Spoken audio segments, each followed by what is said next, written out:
जब इंसान बदलने से डरता है तो वो अपने ही हाथों से अपनी खुशी, अपनी प्रोग्रेस, अपने पोटेंशियल को कैद कर देता है एक ऐसे कमरे में जहां खिड़कियां खोलने की इजाजत नहीं होती। जैसे टाइम आगे बढ़ रहा है लेकिन हम वहीं अटके हुए हैं जहां लाइफ ने हमें पहले छोड़ा था। डार्विन अपनी थ्योरीज पर डाउट कर सकता था लेकिन उसने अपने डिस्कम्फर्ट को इवोल्व होने दिया और वही इवोल्यूशन दुनिया की किताबों में लिखा गया।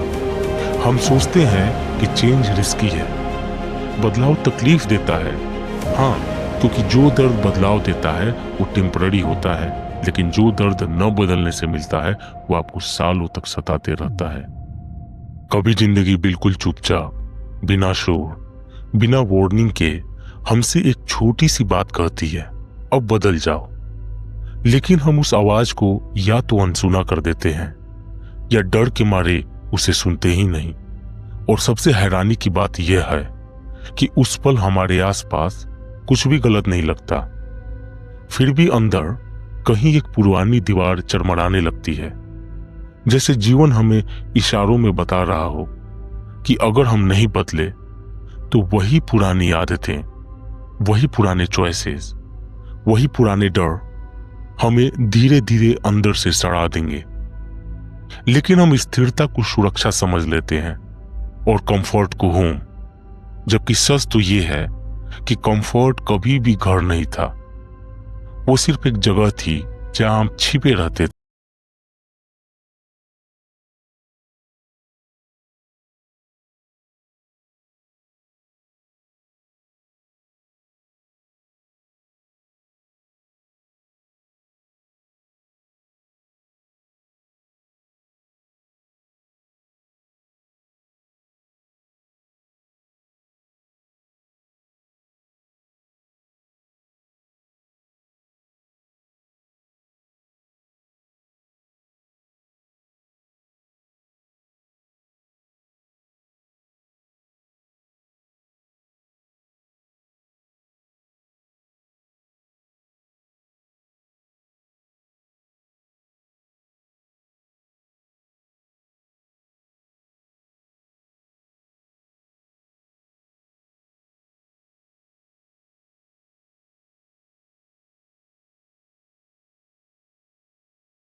हिस्ट्री में काउंटलेस लोग इसी वजह से टूटे, चेंज से नहीं, चेंज को टालने की वजह से। बीथोवेन अपने सुनने की क्षमता खोने के बाद बदल सकता था, लेकिन उसने अपने दर्द को संगीत में ढालने का फैसला किया और वही बदलाव उसकी अमरता बन गई। डार्विन अपनी थ्योरीज पर डाउट कर सकता था, लेकिन उसने अपने डिस्कम्फर्ट को इवोल्व होने दिया और वही इवोल्यूशन दुनिया की किताबों में लिखा गया। दूसरी तरफ हजारों टैलेंटेड लोग सिर्फ इसलिए फेड हो गए क्योंकि उन्होंने वही रास्ते पकड़े रखे जो उनकी सोल ने बहुत पहले छोड़ दिए थे।